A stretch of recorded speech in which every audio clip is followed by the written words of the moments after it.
Hola, ¿qué tal, amigas, amigos televidentes en Extra Plus? Un gusto saludarles, darles la bienvenida a esta edición de Adelante Nicaragua.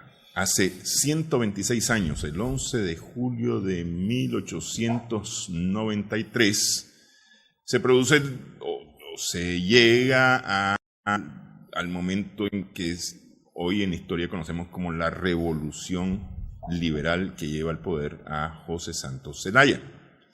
Esta revolución liberal ocurre inmediatamente después de una revolución conservadora dentro del periodo de la historia de Nicaragua conocido como los 30 años conservadores.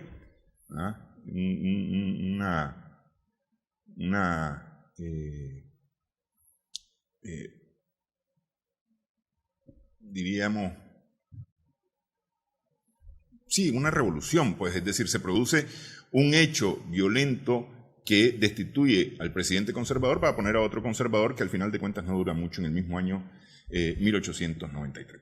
Pero bueno, para hablar un poco sobre este tema, sobre la Revolución Liberal, los 126 años de la Revolución Liberal, está con nosotros el doctor Armando Zambrana, doctor en Historia. Muchas gracias. Ahora sí lo recibimos con el título de doctor en Historia. Muchas gracias. La vez anterior estaba todavía en defensa del título. Exactamente, sí. Estaba en defensa del título. Sí. Y aquí está la tesis doctoral. Una tesis doctoral que tiene más o menos 475 páginas. Sí. Usted de la última vez que hablamos, decíamos que no hay liberales en Nicaragua, que lo que tenemos son más o menos conservadores. Pues no decía exactamente eso, sino que primero tenemos que darnos cuenta de lo siguiente. ¿Cuál es la génesis del liberalismo en América Central, para no irnos por otro lado?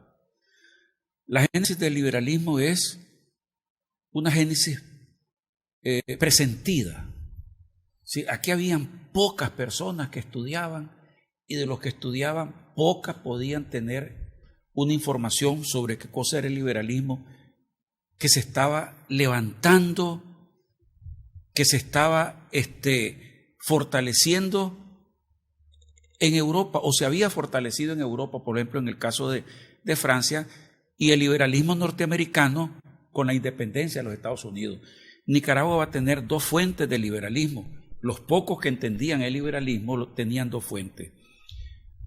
Una admiración por el proceso administrativo liberal norteamericano y una admiración profunda por el liberalismo cultural francés. Pero tenemos que tomar en cuenta que los movimientos que se dan aquí es exactamente por el problema que se da en España con la invasión napoleónica. Uh-huh.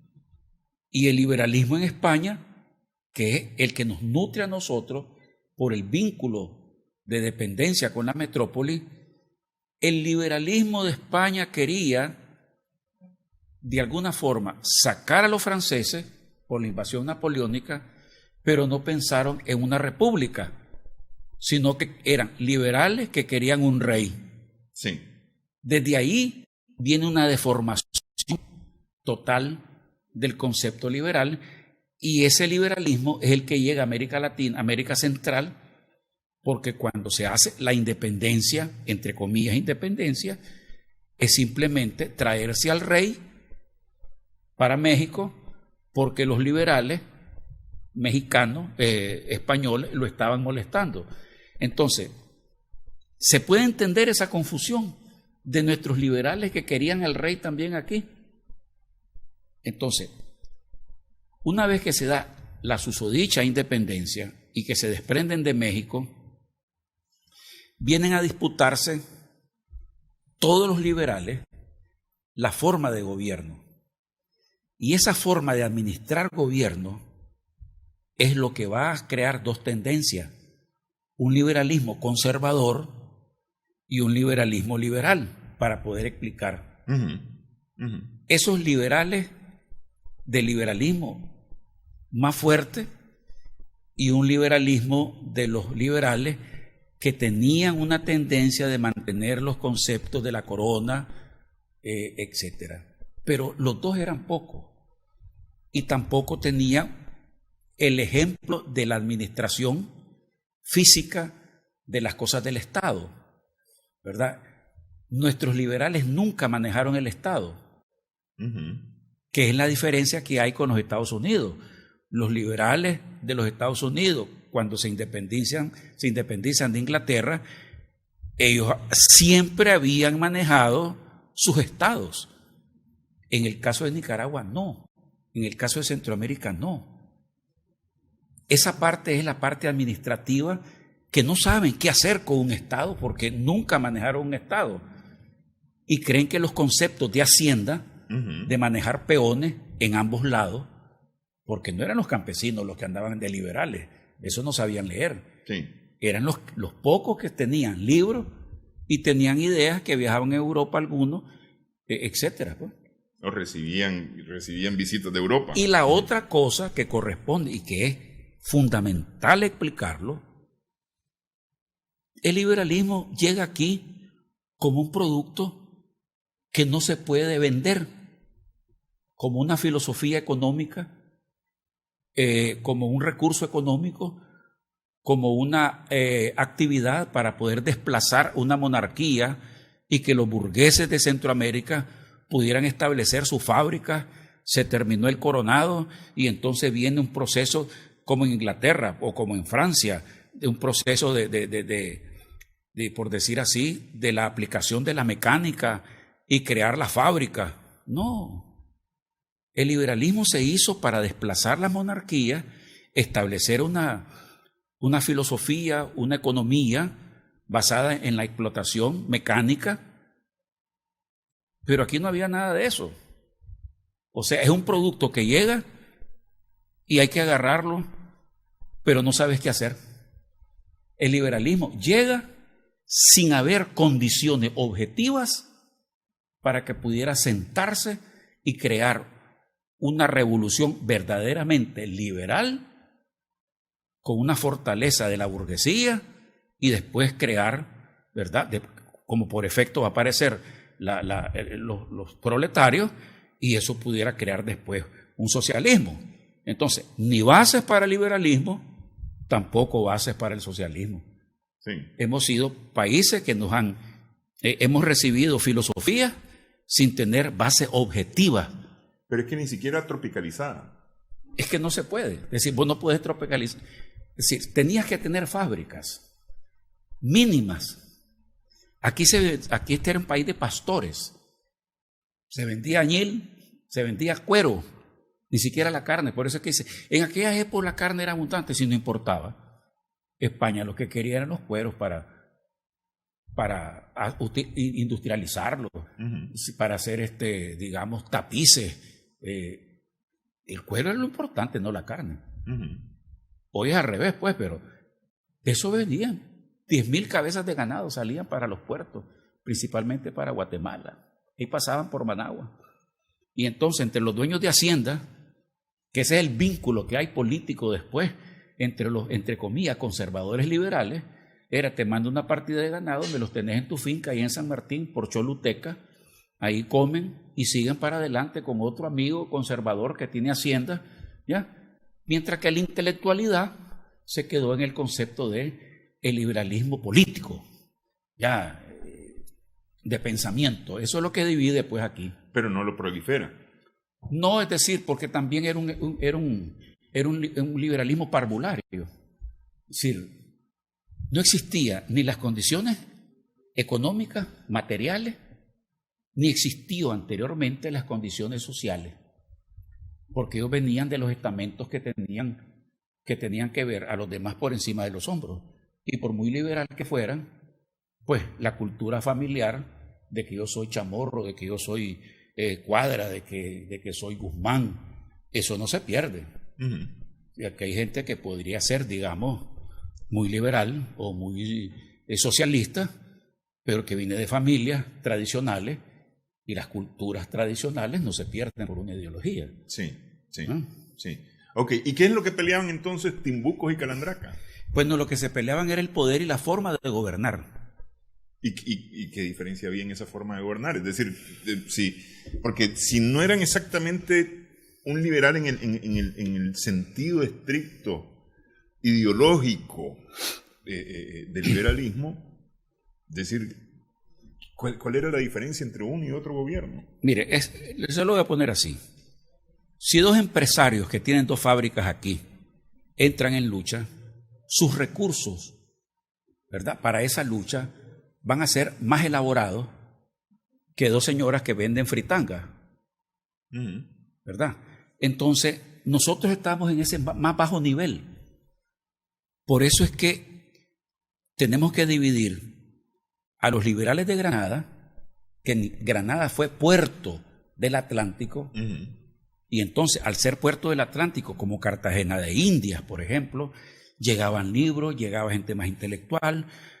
Una de las pruebas que Granada tenía mucha gente de origen colombiano, que tenía propiedades, y ahí circulaba un poco más la información cultural mundial. León no.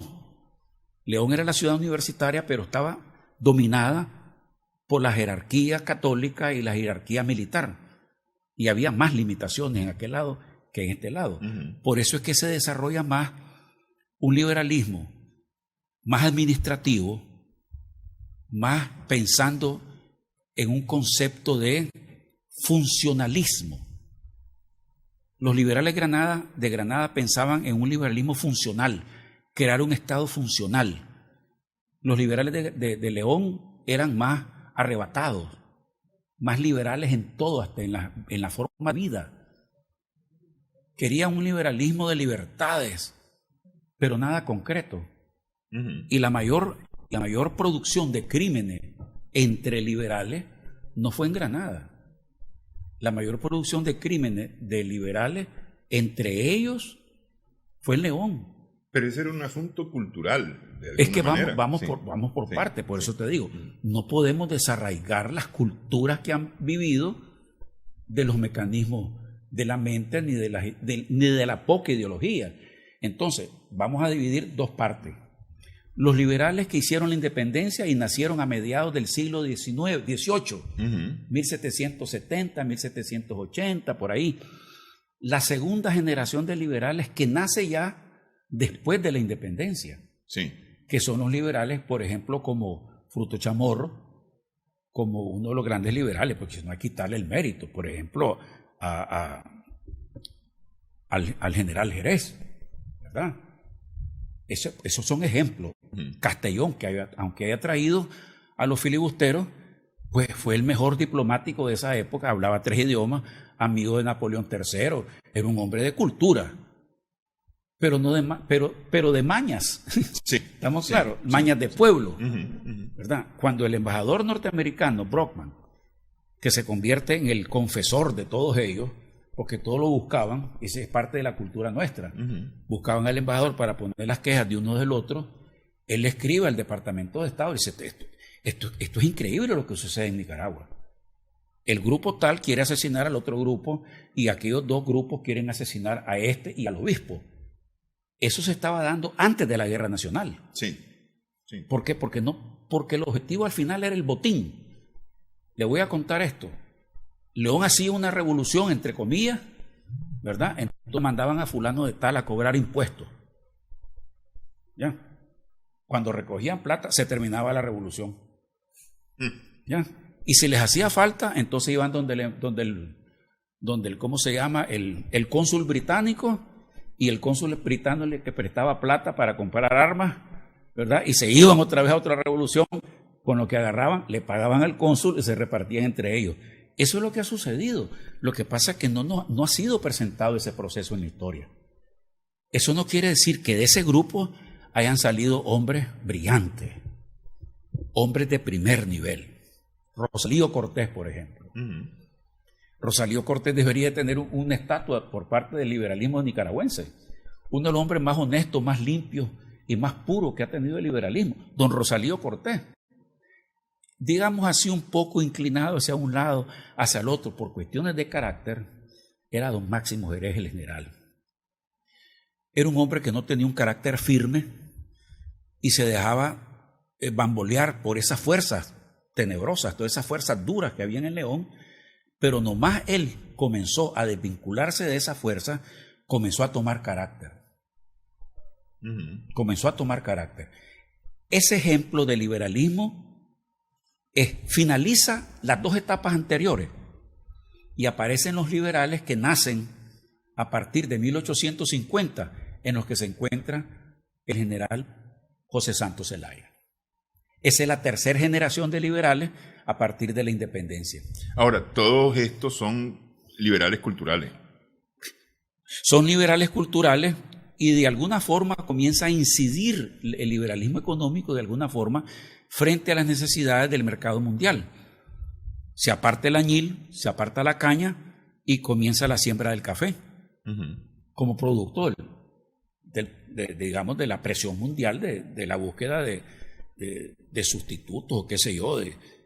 Ya no se compraba añil, ya había química para producir colores, pero no se podía producir café químico. Sí. Entonces, aquí viene entonces la inyección económica para Nicaragua, producir café, y eso comienza con los que se llaman conservadores, que eran los liberales granadinos.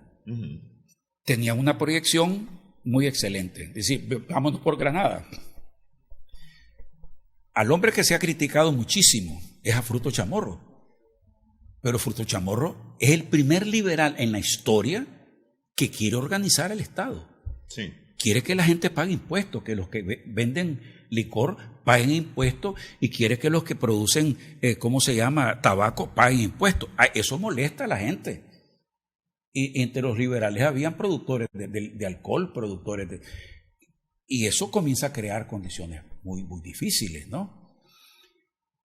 A Fruto Chamorro, con Fruto Chamorro, digamos, el Estado se comienza a organizar, ya lo dije, y crear condiciones, incluso constitucionales, para poder detener a los que tenían una visión de la Constitución de 1838, que era liberalísima, pues.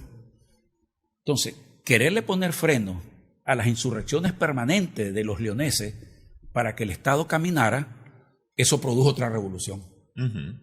Y esa fue la que llevó al sitio de Granada, y cuando ya no pudieron derrotar militarmente a Fruto Chamorro, o sea, a los conservadores, a los liberales de Granada, entonces se consiguieron a Walker, ¿verdad? Eso lo llevó a asesinato. A pasadas de cuenta. Tenemos que darnos cuenta de lo siguiente, que la gente no lo entiende. Hasta en el 56, todos los liberales de León, Chinandega, el Viejo, eran parte del ejército de Walker. Si atacaban a los liberales de Granada, no eran solo gringos. Aquí te quieren venderle que eran solo los gringos, eran oficiales, pero eran nicaragüenses matándose a nicaragüenses. Y hay que rescatar esto de la historia, lo que le voy a decir, Néstor. La primer persona que advierte que Walker es un criminal y se quiere apoderar de Nicaragua es Pedro Joaquín Chamorro Alfaro, y después el presidente Estrada. Y hacen en esos días, cuando el pacto que se da en Granada con Ponciano Corral y Walker, venden todo lo que pueden los liberales de Granada. Venden todo lo que pueden y se van a defender la patria a la montaña. Eso no lo registra la historia. Los liberales granadinos tuvieron el valor moral, patriótico, histórico, fundamental para salir con toda su familia a pelear con 4 cartuchos, cuatro rifles para defender la patria. Hay un acta donde todos los digamos, militares de alto rango y de bajo rango firman que están dispuestos a morir, pero no ceder a las pretensiones de Walker. Esa carta la gente no la conoce. ¿Pero era a las pretensiones de Walker o a las pretensiones de los nicaragüenses que estaban acompañando de Walker? Y por supuesto, es decir, Máximo Jerez se deshace de Walker cuando Walker se deshace de él. ¿Ya? cuando un militar norteamericano lo agarra del cuello, lo guinda y lo tira al piso, él sale en carrera en contra de Walker, porque había terminado su negocio. Ya no importaba, sí. Pues ya los gringos ya habían asumido tanto el control de todo, que ya no les importaba que cualquier ministro nicaragüense renunciara. Quiero que sepa la gente, el control administrativo incluso lo tenían las mujeres de los filibusteros, y eso muy poco lo sabe la gente. Las aduanas manejaban las mujeres, los hospitales, muy poco es decir, no tenemos una información cultural, como se dice, completa. Sí, es una nebulosa en la que aparecen algunas imágenes. Sí, que bandido, que como consecuencia de eso es que se da San Jacinto. Es decir, San Jacinto es consecuencia de la decisión de los granadinos, de los liberales granadinos, de combatir a Walker. Y ya estando en pláticas, porque se dieron unas conversaciones con los gobiernos de El Salvador, Honduras y Guatemala. Ahí están las actas que le dijeron a los representantes del presidente, que en ese entonces era el presidente. Walker era el militar, pero el presidente Patricio Rivas. Que la gente lo pone como que fuera un desgraciado. El hombre quiso hacer algo y lo logró al final, ¿verdad? Manda emisario a Juárez, creo que lo manda a El Salvador, se firman unos documentos y va a haber apoyo, pero con una condición. Lo vamos a reconocer a ustedes, pero usted tiene que desconocer a Walker.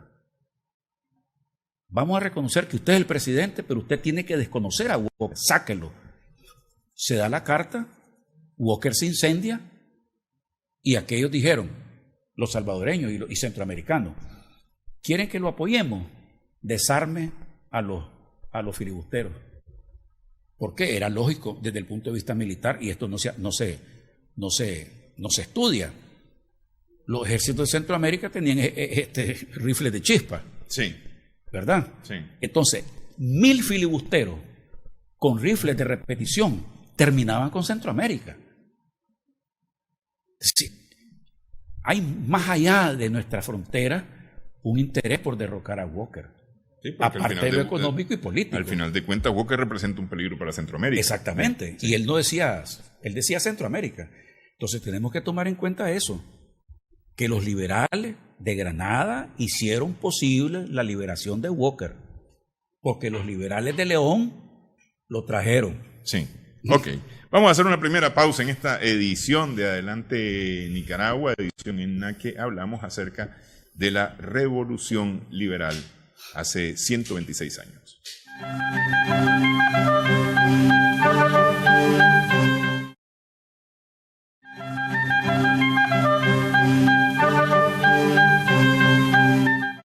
Seguimos en Adelante Nicaragua en Extra Plus. Hablamos acerca de los 126 años de la Revolución Liberal, el 11 de julio de 1893. Era presidente de Nicaragua en ese momento Salvador Machado, que llega muy efímeramente, tal vez no tanto como otros presidentes, pero sí tiene una presidencia efímera, por una revolución que vota al que deja Sacasa, que es a Ignacio Chávez. Sí. ¿Ah? Sí. Porque Sacasa, que acaba de asumir la presidencia, renuncia en favor de Chávez. ¿Ah? Eso es el final de los 30 años conservadores. De los 30 años conservadores. Pero yo quiero dar una explicación así. Terminada la guerra nacional, que llegaron a un acuerdo que es un acuerdo bien interesante y no se estudia. Cómo los dos partidos te pusieron. Le acaban de matar al presidente Estrada y se fue a sentar con Jerez. Martínez se fue a sentar con Jerez y le habían matado a su presidente. Sin embargo, depusieron todo eso. Entonces hay que estudiar sociológico y psicológicamente ese acontecimiento que no era repartámonos, sino salvemos a Nicaragua. Y logran. Y se distribuyen los trabajos que hay que hacer. No los beneficios, sino los trabajos que hay que hacer por Nicaragua. Bueno, terminado eso, viene otro problema. Pero esa es la primera vez, en todo caso, en que el acuerdo es trabajar por y no sacar Exactamente, exactamente. Es histórico, eso es fundamental en la historia de Nicaragua. Una vez que sacan a Walker, comienza la disputa entre quién va a gobernar. Y nuestro héroe de San Jacinto, como no llegaba a un acuerdo, se saca la pistola y la pone sobre la mesa y dice, esto se resuelve en el campo de batalla. 3 meses que se había ido Walker y habían muerto más de 6,000 personas solo en Granada. Entonces fue una barbaridad decir eso. Evaristo Carazo se puso de acuerdo con el general, uno de los hombres más brillantes que ha tenido Nicaragua, Fernando Chamorro Alfaro. Es que es increíble la personalidad de ese hombre, un liberal de primero, centroamericanista, y se ponen de acuerdo para hablar con Jerez y con el general Martínez, para que resuelvan el problema. No podemos ir a otra guerra. Se ponen de acuerdo y va Jerez, va Carazo, llama a Jerez, le dice, ¿le gustaría gobernar con el general Martínez? ¿Usted pudiera gobernar Nicaragua? Claro que sí. Entonces vámonos. Se fueron aquí, en Managua estaba. El general le dice, ahí afuera está el general Jerez. Quiere saber si usted está dispuesto a gobernar con él. Se levantó de su hamaca, dígale que sí. Es decir, eso es sorprendente. Entró Jerez y le preguntó, general Martínez, ¿está dispuesto usted a gobernar en dictadura a Nicaragua junto conmigo? Claro que sí. Dictadura en el sentido de dictar. Y en el sentido romano. Sí. ¿Verdad? Sí. No como se conoce en América Latina. Bueno, fue así de sencillo. Como se pusieron de acuerdo, porque al final solo los liberales reconocieron por escrito que autorizaban a Jerez y los conservadores no lo hicieron por escrito con Martínez, pero se dio el acuerdo verbal. Entonces le dice, ¿cuánto anda usted ahí, general? Se metió la mano a la bolsa, se sacó 25 centavos, ¿y usted? 30. Muy bien, pues mandemos a comprar papel y tinta y comencemos a despachar. Así nace la República de Nicaragua. Porque todo lo anterior es el acomodo para hacer una república funcional. No es el cambio de jefe de Estado a presidente. No, nada de eso. A partir de ahí es que se comienza a desarrollar Nicaragua.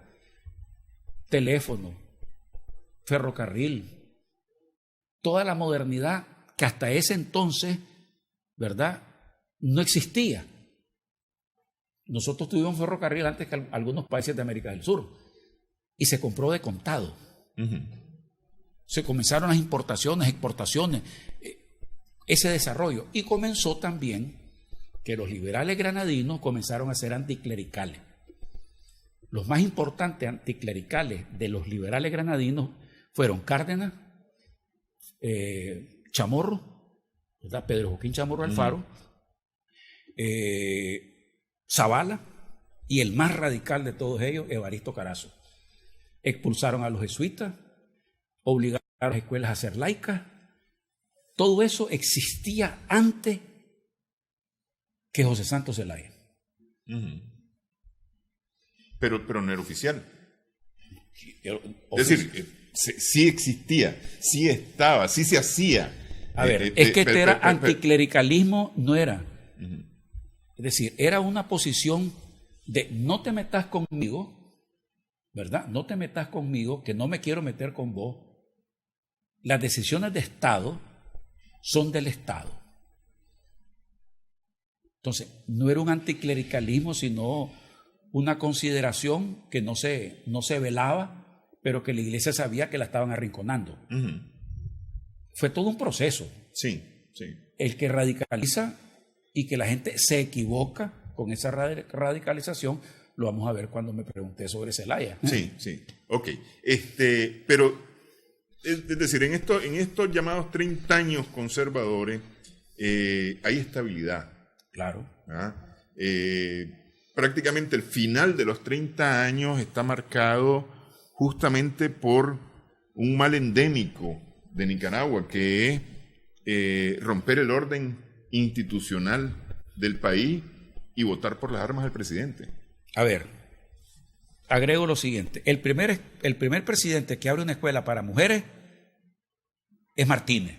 El primer presidente antiimperialista es Martínez. Y los discursos están ahí. Y si usted los lee, va a creer que se los acaban de hacer hace poco. Las escuelas con profesores europeos, enseñanza de idioma, se da con el periodo conservador. Las dos escuelas más importantes de Nicaragua en esa época, el Instituto Nacional de Oriente y el Instituto Nacional de Occidente, que sacaron los patriotas después del siglo XX, nacieron ahí. Ahora, los conservadores tuvieron algo muy inteligente. Nunca quisieron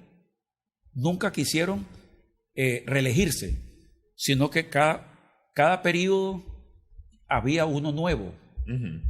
El error lo comete el presidente Roberto Sacasa, que tiene que cumplir el periodo de Evaristo Carazo, y después muchas personas han llegado, si usted puede, si la Constitución se lo permite, además eso es un deber suyo, usted ha hecho un buen trabajo. Entonces la miel en los oídos lo lleva a tener una asamblea que lo elige, y después viene el golpe de Estado. No fue una revolución. Fue un golpe de Estado. Pero en el caso de Sacasa Sarria,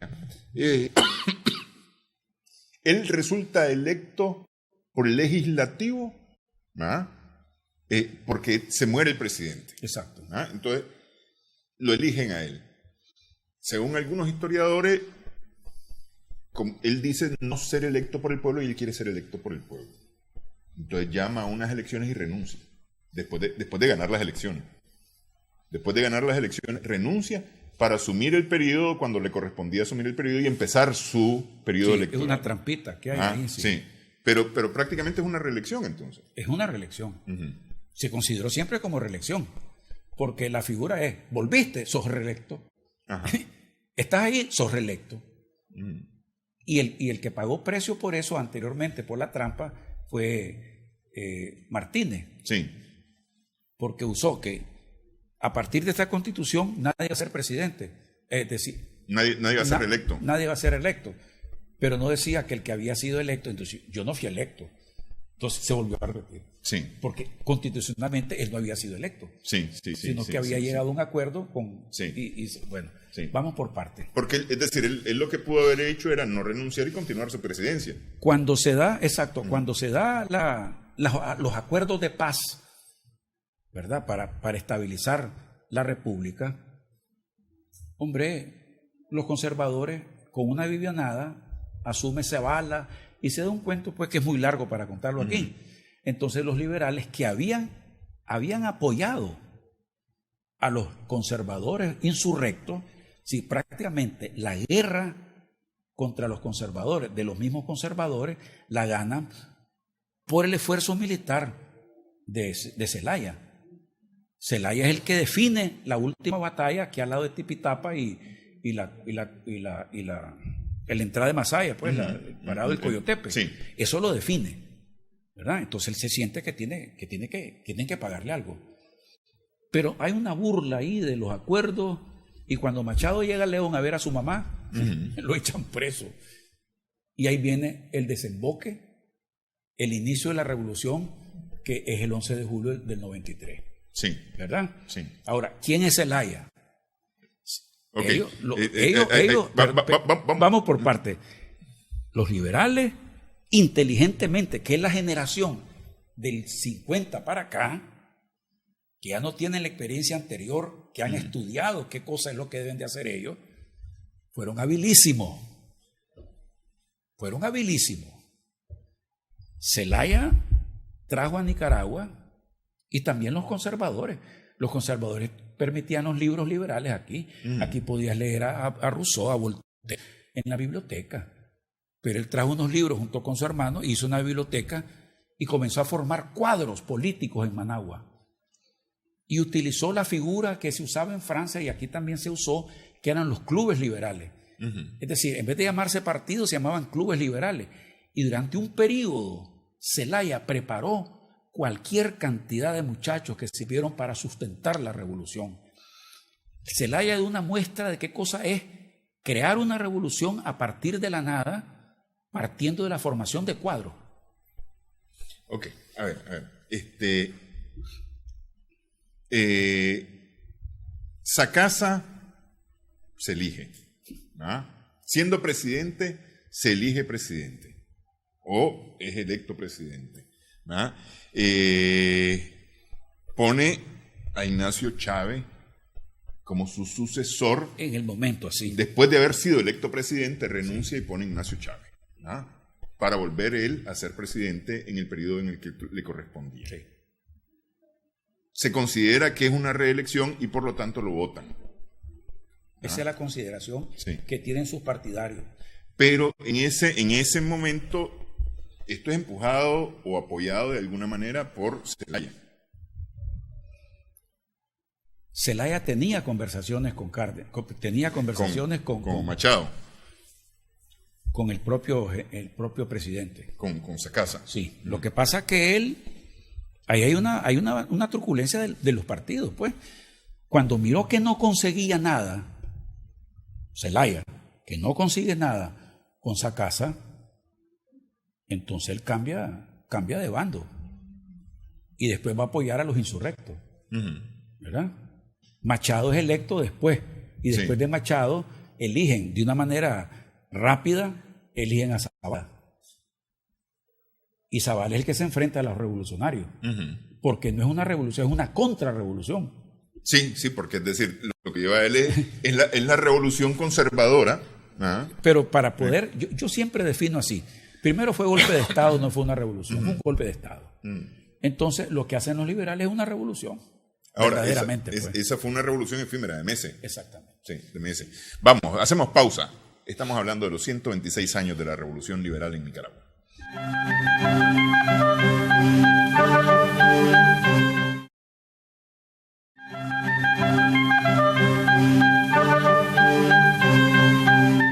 Seguimos en Adelante Nicaragua. 11 de julio de 1893, hace 126 años, la Revolución Liberal.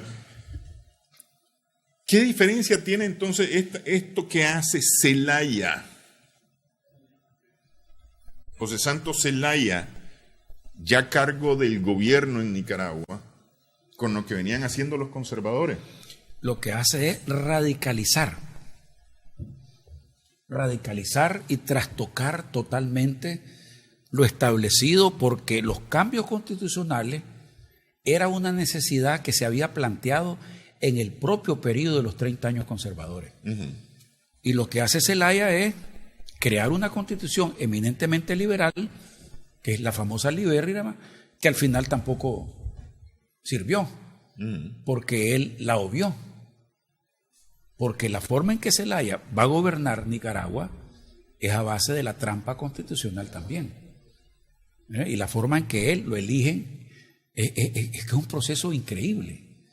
Él cuando asume, ya después de lo que es la insurrección, lo que son los disparos, que no fueron, digamos, no fueron batallas, sino fueron combates regulares. Usted que sabe de cuestiones militares sabe que eso puede dilatar 3 horas, un combate regular puede dilatar 3 horas, descansan 6 y después 4 tiros después, y así ganan, porque el ejército conservador se retira a Managua y después se va a Granada a fortalecerse. Y no se gana una revolución desde el punto de vista militar. Y aquí quiero que quede claro eso. Hay un repliegue estratégico o táctico que hacen los conservadores para esperar a los liberales en Granada. Que nunca lleguen. Que nunca llegan, porque las mujeres conservadoras le dijeron a sus maridos, y eso hay que decirlo: no queremos que se destruya Granada, que ya Walker la destruyó. Y eso pesó mucho. Entonces, eso obligó a que hubiera un acuerdo de paz y le entregaron el gobierno a los liberales.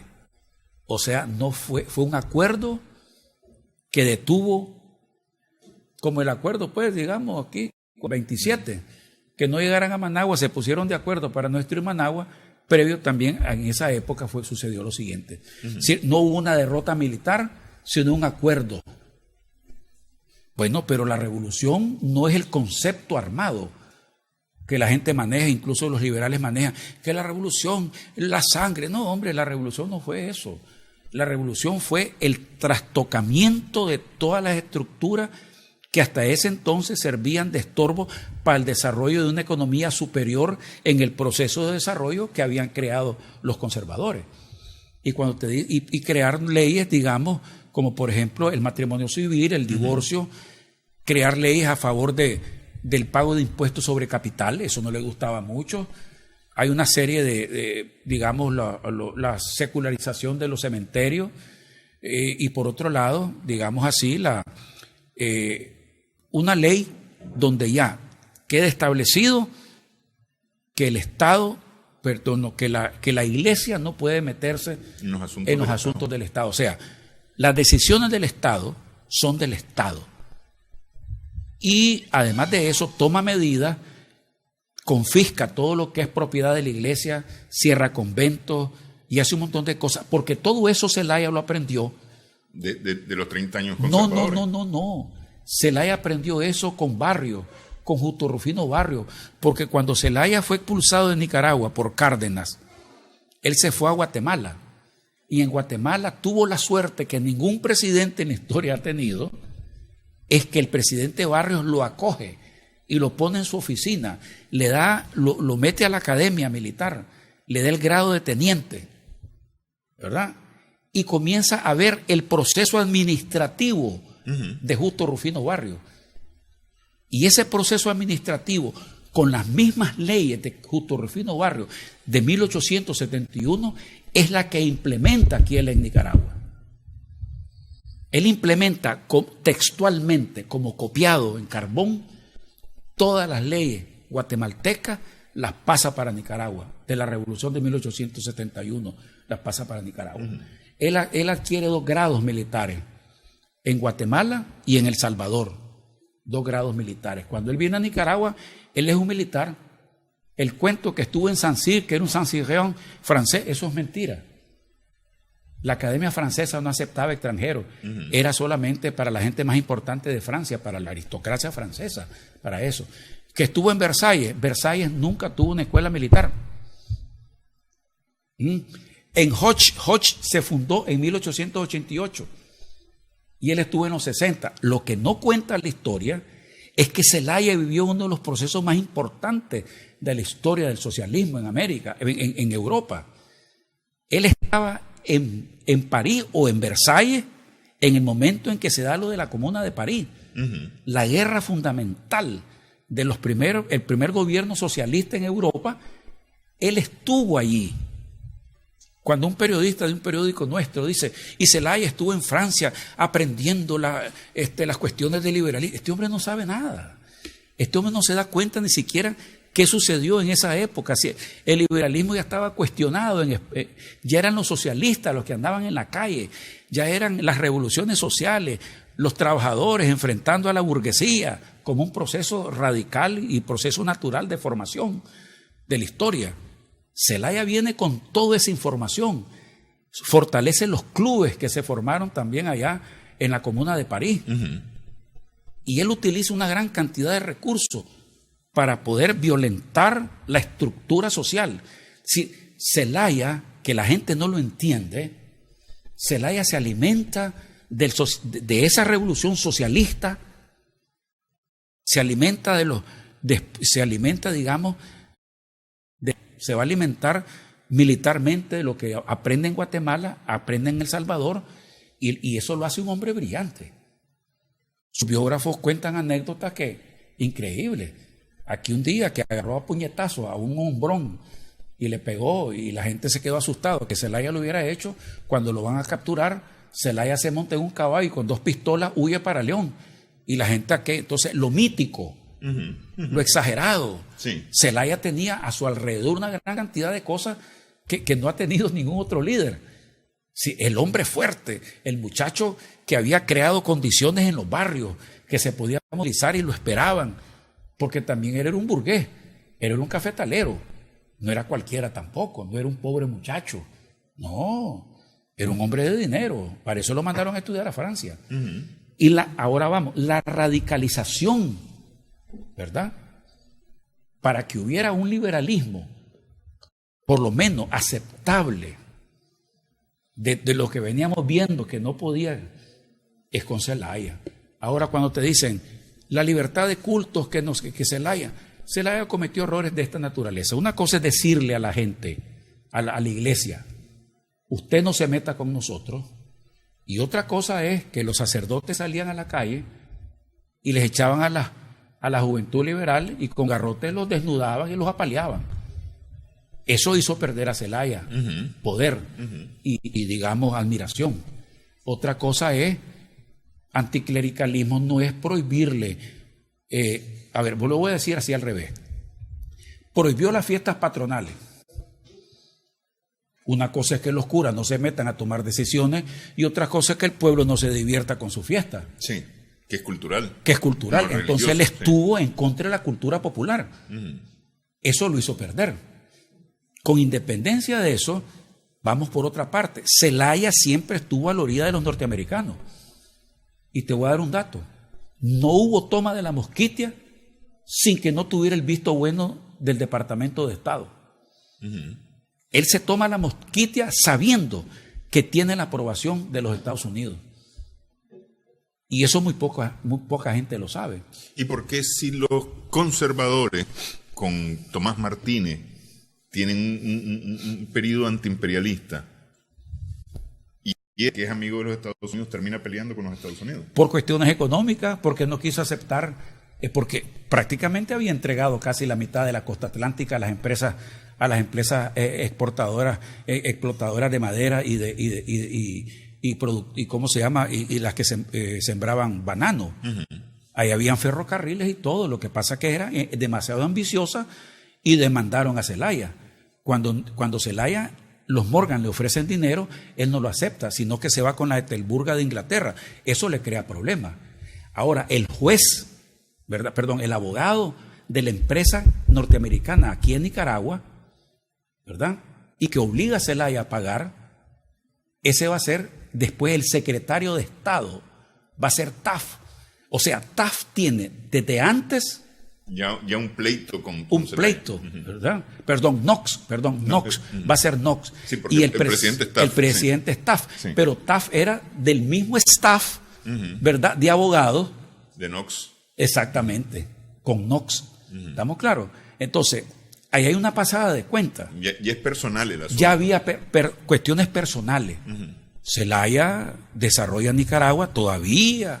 Hasta hace poco se han hecho cambios en los códigos y modernizó este país. Y fue una revolución profundamente liberal hasta donde se podía admitir en un país como el nuestro. Zelaya tiene la gloria de haber hecho una verdadera revolución. Y aclaro, dentro de los parámetros de nuestra modestia cultural, política, militar, territorial, productiva. Modernizó el país, que era parte del culmen, te digo yo, de un proceso que viene de los liberales conservadores que vienen creando un Estado funcional. Correcto, pero es decir, él no logra lo que lograron en los 30 años los conservadores, es decir, darle la estabilidad al país al de cuenta. Eso no logra por una sencilla razón, porque los conservadores, entre comillas, que ya no eran liberales, sino que tenían otra proyección, que en este caso el padre de todo esto se llama Emiliano Chamorro, ya los demás habían muerto. Ya había muerto Carazo, ya había muerto Cárdenas, ya todos esos habían muerto. Estos pertenecen a una nueva generación que ya no son ni liberales ni conservadores. Y eso lo aclaro. Estos van a ser agentes del Departamento de Estado para crear de Nicaragua una empresa que esté permitiendo los recursos económicos y endeudar Nicaragua de manera permanente. Es decir, Adolfo Díaz y el señor Chamorro, a mí me ofenden cuando me dicen la restauración conservadora, porque estos dos señores no tenían, digamos, la visión de Estado, la visión de república. ¿Qué tuvieron los conservadores de los 30 años? Aquellos no entregaron la república.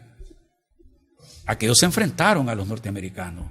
Fueron espadas en San Jacinto, fueron espadas en la Guerra Nacional. Emiliano Chamorro no. Emiliano Chamorro era el guardia, ¿verdad?, que necesitaban los gringos, y en este caso Adolfo Díaz era el contador para llevar las cuentas. A partir de ahí, el liberalismo va a comenzar a tener una deficiencia porque ya están muertas las personas y los viejos comienzan a resistir un poco. El último liberal, los dos últimos liberales que vienen ya de la época de Zelaya, que son hijos de Zelaya desde el punto de vista de la revolución, van a ser Celedón y el general Sandino. De ahí que es un liberalismo social. Sí, sí. Que es un liberalismo social ya va en el proceso. Yo tengo el enfoque del proceso. Sí. No hay corte ahí. Es todo un proceso histórico que se va superando hasta lograr, digamos, hasta que aparecen fuerzas externas que cortan los procesos naturales y las cosas se terminan. Pues. Y se vuelve un asunto de intereses ya de otra forma, ¿no? Geopolítico, económico, exactamente. Sí. Ya no hace falta tener ideologías aquí ahora. Querés gobernar bien, administra bien, ya. Y servía. Exactamente. Y servía. Por eso es que el liberalismo actualmente, me decía a mí Fanor Avendaño, que lo conoce, que es tu amigo y es mi amigo, que él conoce que hay liberales de pensamiento. Hombre, sí, pero el problema es de que no surgen, ¿verdad? Hay una dictadura abajo que no permite que esos liberales de pensamiento puedan expresarse. Eso le pasó a Rosalío Cortés, ¿verdad? Que era un hombre de primer nivel desde el punto de vista moral, ético, filosófico, pero nadie lo conoció. Y es lindo cuando discute con el que va a ser presidente Estrada después, José María Estrada, con él discuten la constitución de, ¿cómo se llama?, del general Fruto Chamorro. Le dice, un momentito, le dice, usted y yo somos liberales, usted y yo queremos lo mismo para... Bien, ahí se aclara que los que estaban era enfrentándose no por la ideología, sino que cómo hacer posible, ¿verdad?, que esa ideología se convirtiera en una realidad creando un Estado funcional. Sí. Que de todos modos no se logra hasta más tarde. Hasta en los 60. Pero eso es parte del proceso. Sí, es parte del proceso. Ese es parte del proceso. Yo he admirado aquí que ponen a Zelaya como que fue un antiimperialista. No, Zelaya siempre estuvo a favor de los gringos, ¿verdad? Lo desechan al final, ¿verdad?, por el canal y comienza a tener problemas. Pero voy a decir algo que es cierto. Un presidente, un hombre con mucha dignidad. Él se va por la nota NOx para evitarles mayores problemas a este país. Él se va para que Nicaragua no sea destruida. Él asume esa responsabilidad. Es admirable eso en Zelaya. ¿Tenía visión de país? Claro que sí. Tenía visión de Estado. Tramposo, ¿verdad? Pero tenía visión de Estado. En política, los santos, pues yo creo que no, pues no. ¿Verdad? Lo que hay que tener es mucha ética. Pero eso es cultural, de alguna manera. De alguna forma. Porque sí se puede ser santo, de alguna manera. Tal vez San Fernando en España, ¿verdad?, contra los moros. Sí. Bueno, quiero agradecerle que haya estado con nosotros conversando sobre... Yo también me siento muy agradecido que me hayas invitado. Bueno, muchas gracias. Muchas gracias también a nuestras amigas, amigos televidentes por su sintonía en esta edición de Adelante Nicaragua. Esperamos que el programa haya sido de provecho para usted.